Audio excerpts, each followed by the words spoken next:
Hello world, and welcome back to Ultimate General Civil War. I am once again your host, Daniel J. Heiser, and we are going to continue on with our Union campaign on the Major General difficulty. So, I made a few changes off camera, off screen, and I'm going to do that when it comes to managing the armies and stuff, because this is very much a game where you do benefit from meticulously going through all your officers and paying very close attention to them and paying very close detail to each of your brigades, and that would take a very long time, so that's not something I'm going to do entirely on screen, but I will go over what I ended up deciding on. So right here, this is our first time actually looking at our army after the intro tutorial level sort of thing, and so what we have here is, and I'm going to go over this for people who either don't know, or for people who've played this game before and might learn something. And also, remember, I am playing with that mod. I will put the link and stuff to that down in the description so you guys can see what I'm working with. But even if you're familiar with the base game, maybe you get to see a couple changes to this mod. So far, I'm enjoying it. We'll see how it goes. So I have here my army in my first corps. And so this was originally named I Corps, and I renamed it to H Corps after Harris. So when I see Harris running around on the battlefield, I will know everyone in H Corps is under him. He starts off as a Major General because I am playing on the Major General difficulty. That is one little bonus that I don't think it actually describes on the menu, and it is the only kind of benefit to playing on a harder difficulty.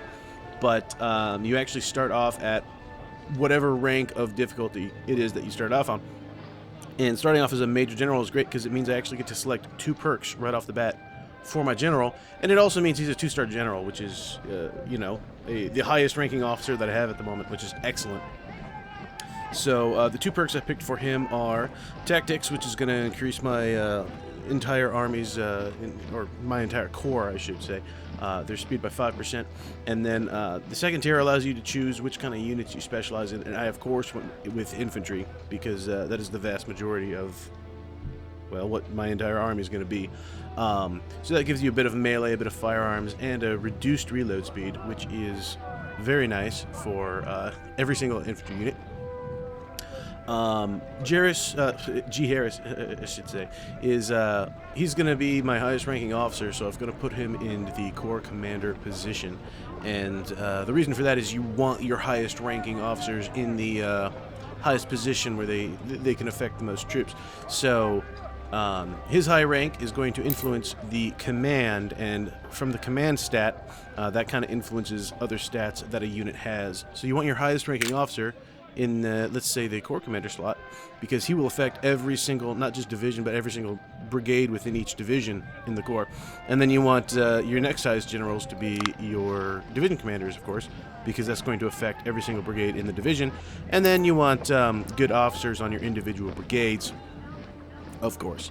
So I went ahead and I did that because this, you can see the 2nd Division is larger units, and they are more rookie than these units up here. So I have my 1-star general in right here, and I have my 3rd highest officer, which is this colonel here, in the 1st division slot. And then from there, because these guys are the rookies and they're the larger unit, I have 2 more colonels that I stick on them. And then these light rifles got my next highest ranking officers. Yes, sir. The only thing is these artillery brigades. I stuck them with captains because they really don't need much more than captains, especially not at this point. And if I put captains there, those captains will gain experience and they will get promoted. And those captains will eventually no longer be captains anyways. So it'll be good to train up some high-ranking officers, I should say, eventually, just out of these captains, which is great because I don't have any money to recruit any new officers at this point. So with my army, what I actually went ahead and did was I topped up these guys with some new recruits up to about, because remember, new rookies are going to reduce the experience of a unit when you mix them in. So I went down to about the 25 efficiency point. I don't I didn't know what to aim for. You know, I have no idea. But this seems like about the right size, and 25 seems like about the right amount of efficiency. So going kind of off my gut here, but I think this is a good position for these guys. Keep in mind, both of them these are the guys from the beginning, Walton and Loomis, I believe. So I've renamed them, as you can see. But they both have, and I moved around officers as well.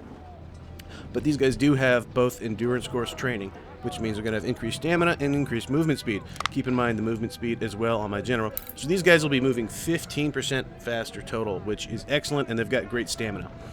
So they're going to be excellent in a light rifle sort of role, so that's exactly what I've gone ahead and changed them into.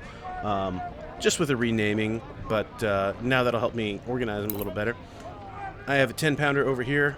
This was the 10-pounder from before.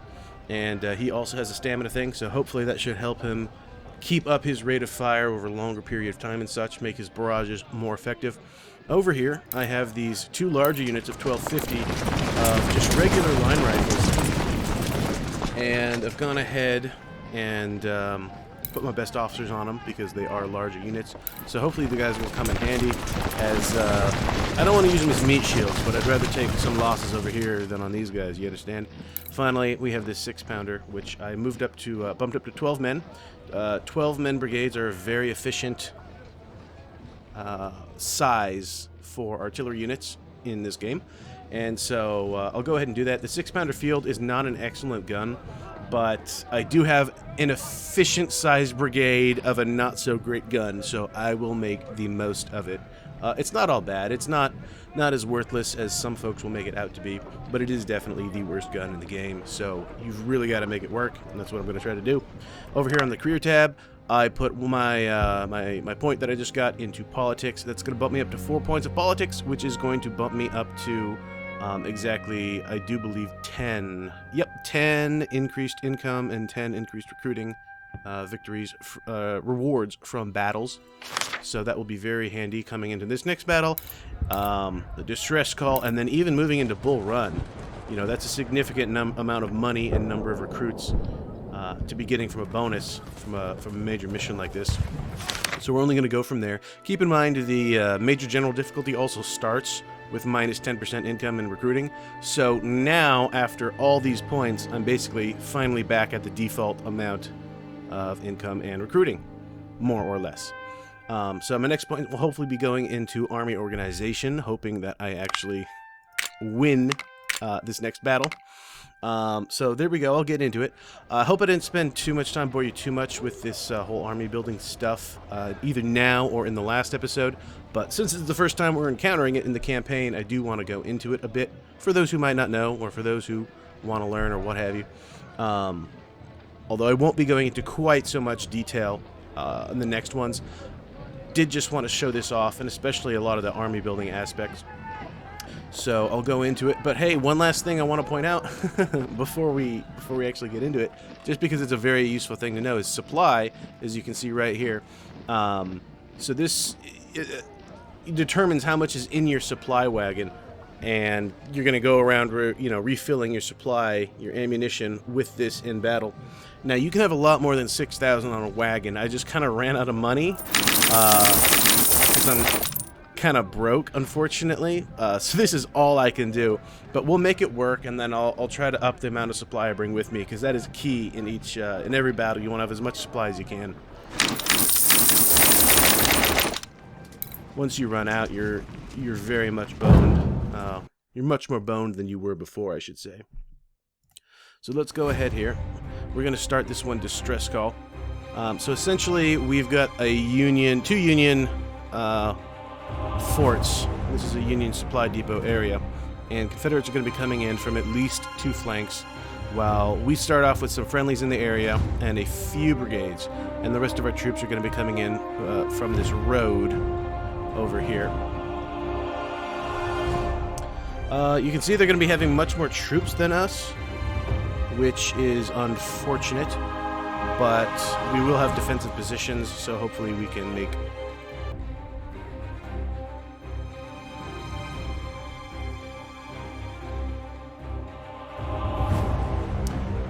Okay, so we've got our 2 supply depots here.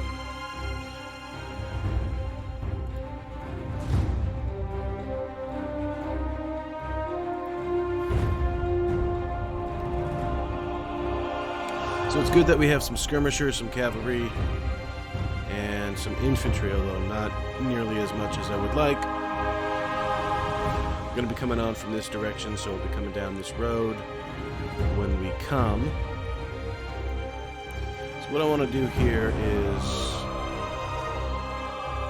let's see. I'm going to try to have one of my light rifles, and they are going to be a little more elite. I'm going to have some of these rifles. Hopefully, I don't take too many casualties, but if I do, I'd much rather it be on this larger unit of rifles here. Only 2 units, which is not a lot to work with, but we also gotta make it work. So let's not waste any more time on this. Let's go.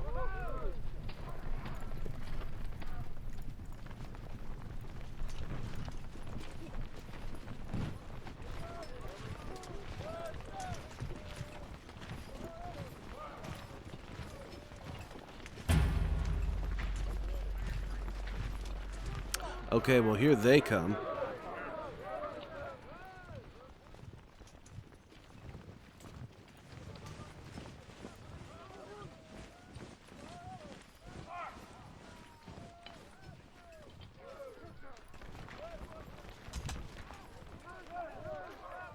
Gonna take a moment to try to find the best cover I possibly can.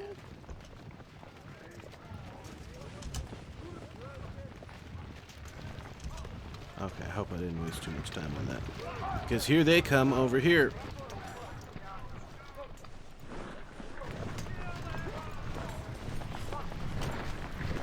And he does see my skirmishers, so I need to be careful. But I've got some detached skirmishers coming up.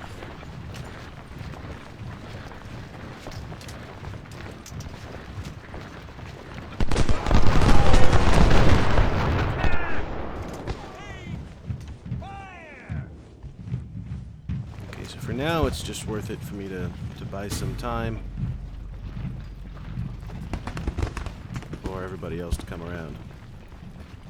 Send my general over there to deal with that over there.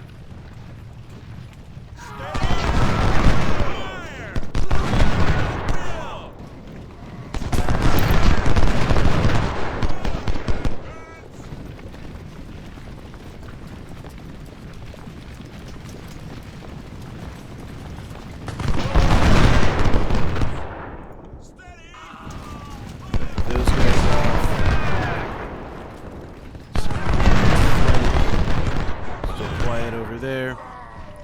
Cavalry is getting ready to say hello.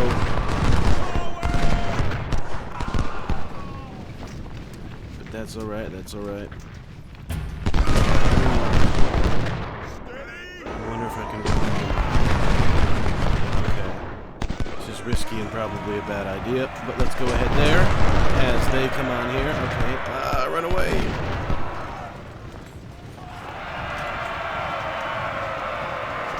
Get some quick shots. Okay, keep running.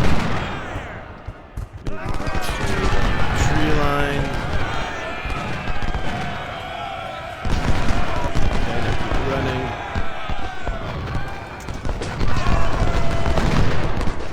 Okay, no, engage him there, engage him there. One more volley. Okay, for just a little bit.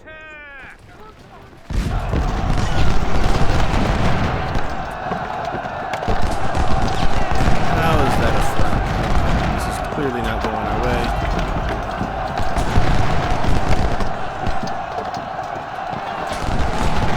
Back the hell out of there.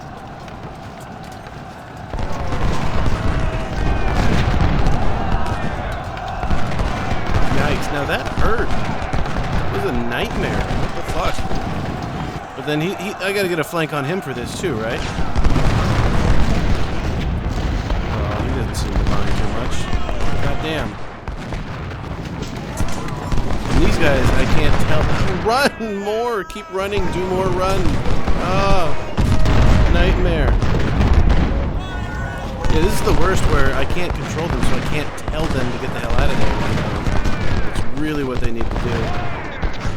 Okay, these guys are penetrating effectively.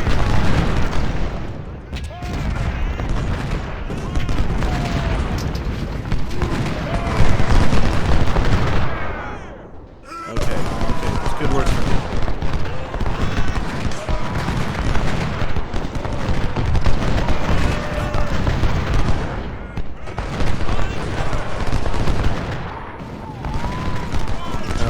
This guy is not having fun, but his skirmishers really are doing well, which is excellent news.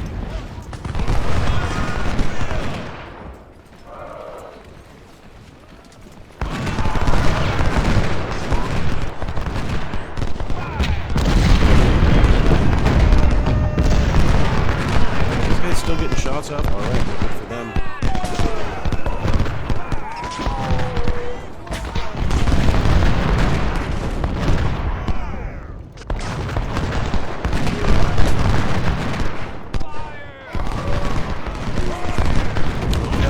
Guy is certainly being a bit sacrificial right now, but I'd say it's working. Oh yeah, this flank is going to start falling apart.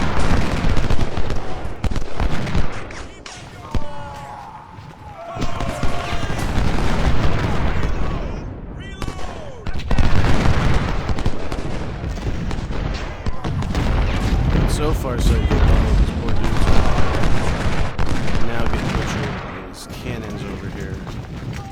Fortunately, their condition is in a good state. And the law seems pretty messed up right now. So let's get in close.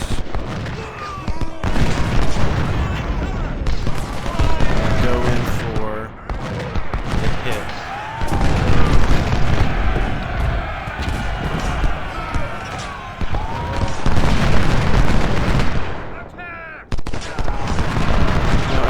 Want you to shoot at the cannon,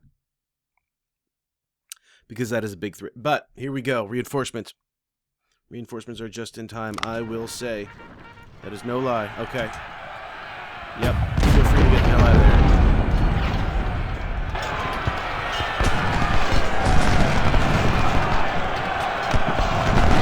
Okay, I'm not killing nearly as many of that cannon as I would like. Not go my way.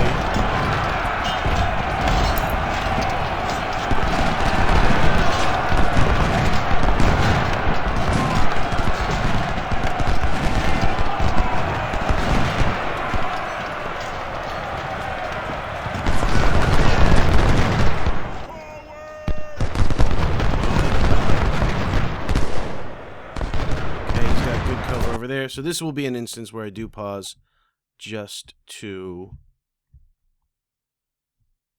get some dudes where I need them, let's say.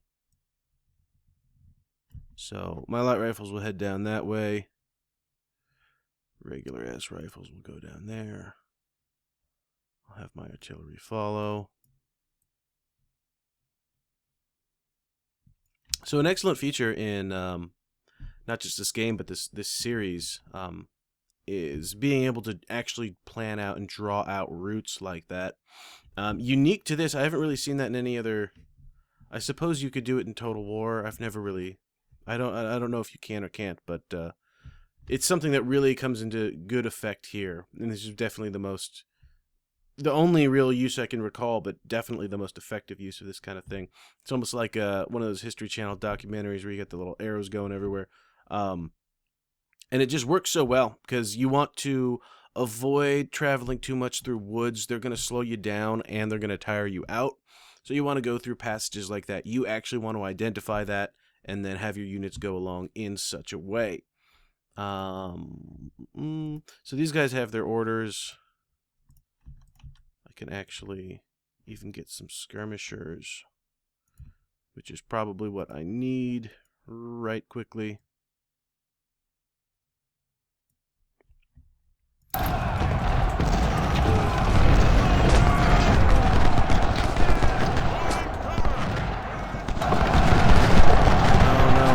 Skirmishers.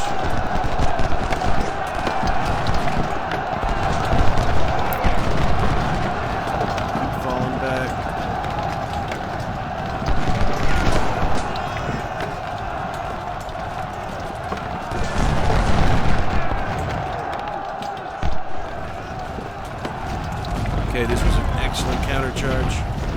Can you guys take your shots, please?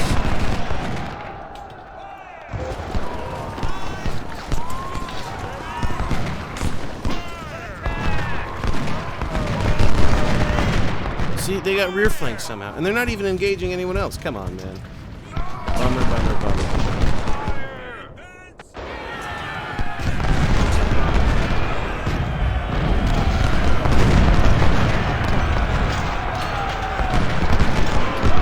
How is that a flank while he was charging forward? Oh, that is so annoying.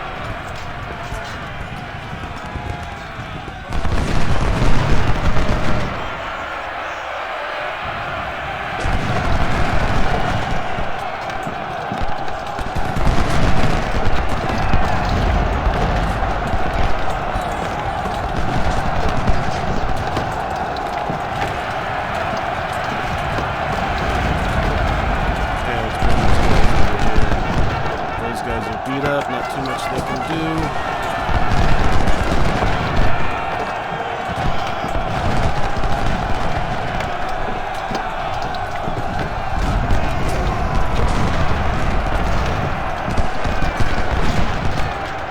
Oh, indeed, poor Richards. Okay. The ordnance is about to set up. This is good.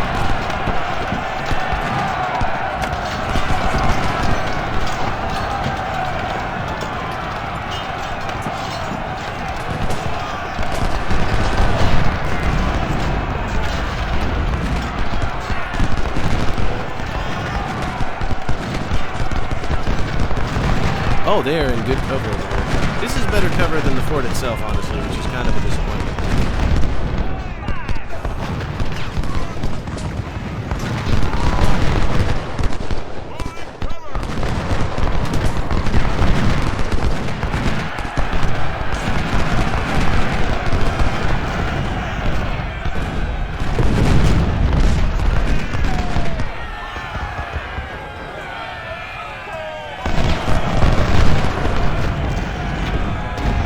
My poor light rifles got beat to all hell, which is not good. We have the supply depot again. We're coming behind these guys. These guys are still doing their goddamn job. Okay. They just have no ammo, but if they're going to keep Bartow busy all day, I'm very accepting of that.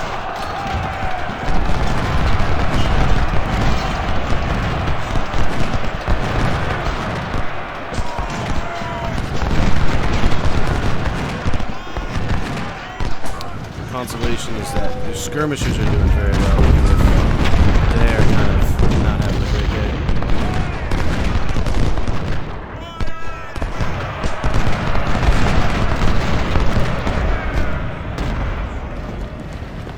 Okay, let's get some of these guys who aren't my dudes into the fight.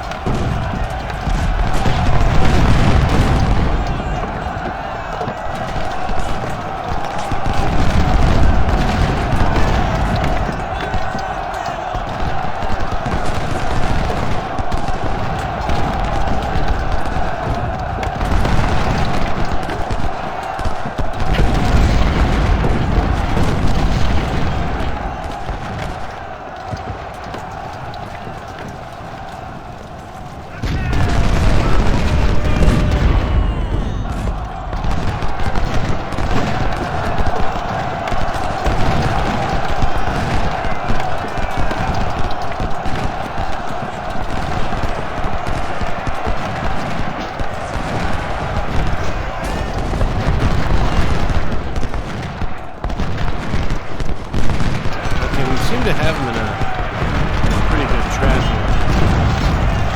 Unfortunately, it's cost me an arm and a leg to get here.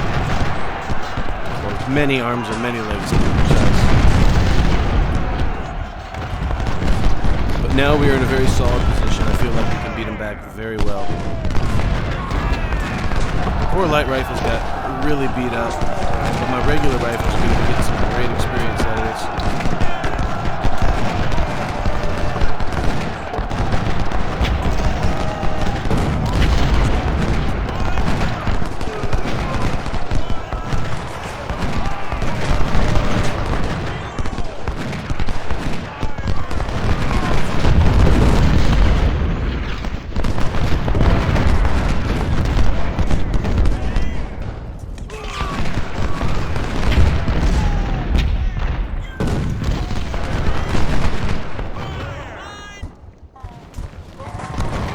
skirmishers can at least spot from me at this point, which is exactly what they're doing. Maybe I can get some good shots in on him while he's in a river. Since I don't keep these guys, you know, I'm not going to be getting any experience on them after the battle, but they are basically holding off a much larger brigade all on their own, so they are indeed doing their jobs. And I'm very satisfied with that. A+.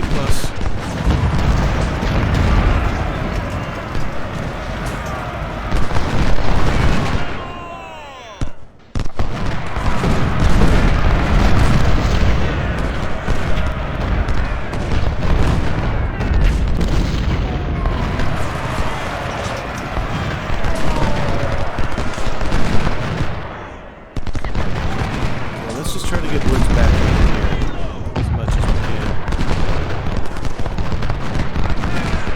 You engage Walker? Yeah, you should. Try to get a side shot there. No, you guys should really focus on Walker. These poor skirmishers. I wish I could take them. It's so amazing.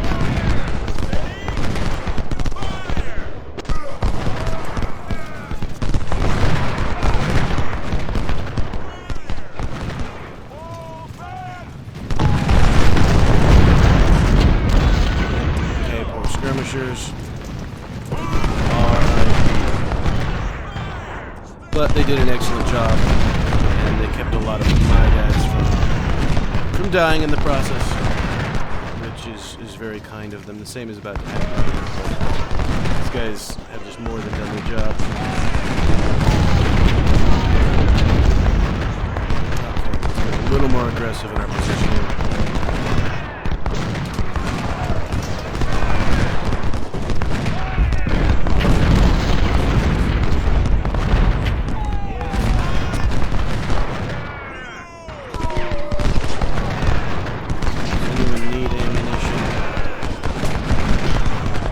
Skirmishers do over here.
Swap them out that way.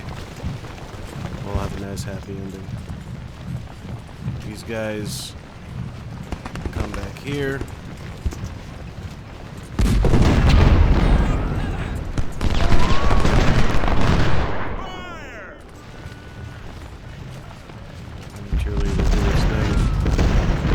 Apparently they can just walk right through the walls of the fort. Okay, excellent. Excellent.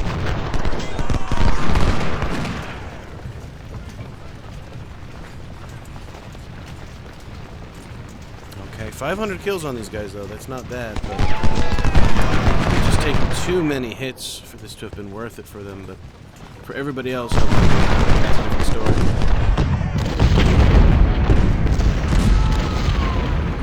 So Woods is in good cover here, so that's alright.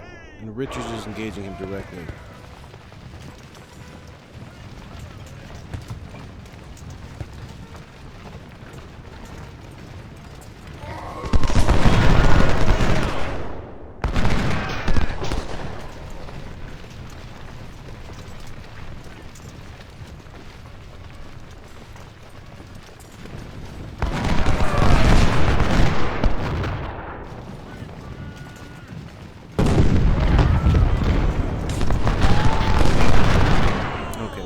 artillery sets up, you should start having a field day.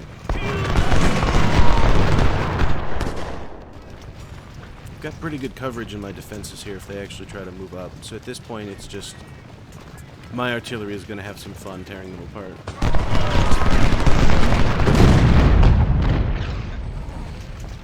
So we'll just focus them down, one brigade at a time, and get a lot of kills. We're basically it's over, so we can end this anytime we want.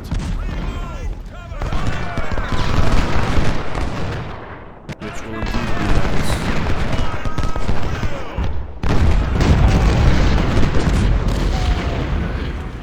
Gives us a good opportunity to just rack up a bunch of kills by first if we can.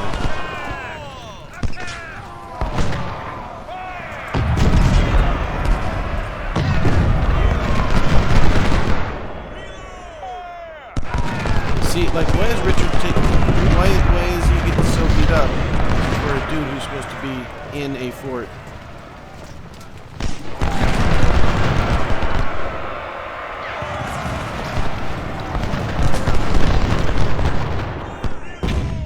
First of all, let's just shatter B and then shatter Walker, and let's make our way that way.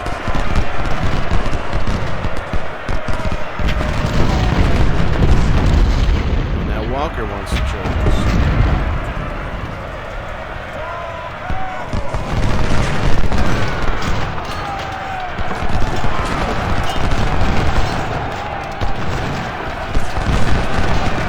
Let's go focus on Ransom now.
Okay, at this point, I don't have anything defending this bottom fort, and I don't want to take the chance of losing it, which would be a nightmare scenario right now. So I think I'll go ahead and finish up. That was a good moment. That was a good opportunity. Okay, well, I came in, mission accomplished. Let's see. They did indeed outnumber me. These results are satisfactory, but that's about it. Too many casualties on these light rifles for me to be happy with that, but my artillery did extraordinarily well, and everybody else did their job pretty well, including these damn skirmishers. These skirmishers, too, did almost as well. Okay, well, that's not all bad. But having my colonel get wounded like this is no bueno when I need him for my command structure at the moment. But we'll have to adapt to that. Here's another career point. That's the one I was hoping for. And some additional reputation. So another feature that I believe I mentioned before. But your reputation can max out at 100. So I'm building it up now, but at some point, once you hit 100, you probably actually want to spend some, so as not to actually waste anything else that you earn for your victories. So we'll see what I need at that time, and then go ahead and do that. So let's pump up army organization, so we can get a couple more brigades, just like so. Time to make a few changes before we move on to first Bull Run. And one last mechanic I'll introduce. at this point is, as you can see here, you get a little update after each battle of captured messages and such of troops and weaponry and training and veterans and such that your opponent will be receiving based on your previous battles. So the more you win, they're going to beg for reinforcements in order to try to counter you. If they start winning against you, obviously they'll stop getting as many reinforcements because they just don't need them to defeat you. And so the enemy kind of keeps up with you that way.